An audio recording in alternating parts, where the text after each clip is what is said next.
In August, the Washington Post released findings on investigations into the treatment of players on our women's soccer team, the Washington Spirit.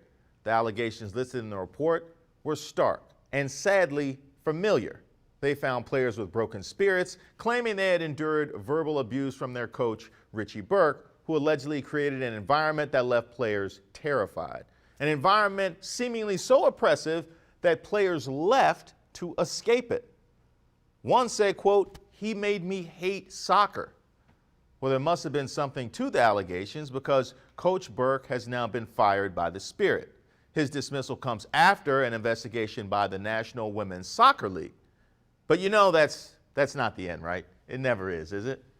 The league has also suspended the team from league business, saying the NWSL's Board of Governors has determined that the Spirit and its ownership have failed to act in the best interest of the league. Now here come the allegations again.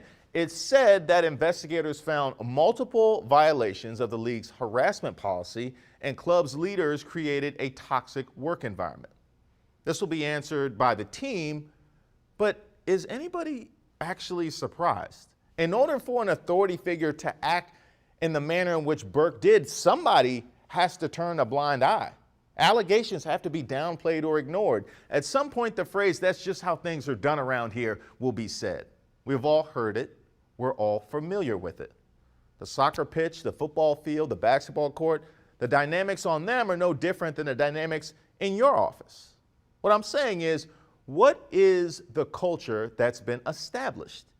Is it one in which people can thrive, or is it one in which people spend their days on edge?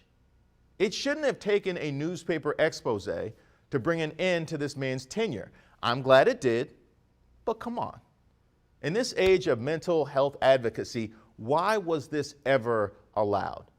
Was attention being paid, or was the eye turned because, hey, it's just women's soccer, right? If anything, that should have caused you to redouble your efforts, because those women are fighting for respect in the larger cultural landscape. The last thing they need is to have to fight for the same respect in their own locker room. We're all due respect and dignity, regardless of who we are. That's how you bring out the best in others. Oh, and one last thing. The firing and hiring carousel we typically see in cases like these needs to stop.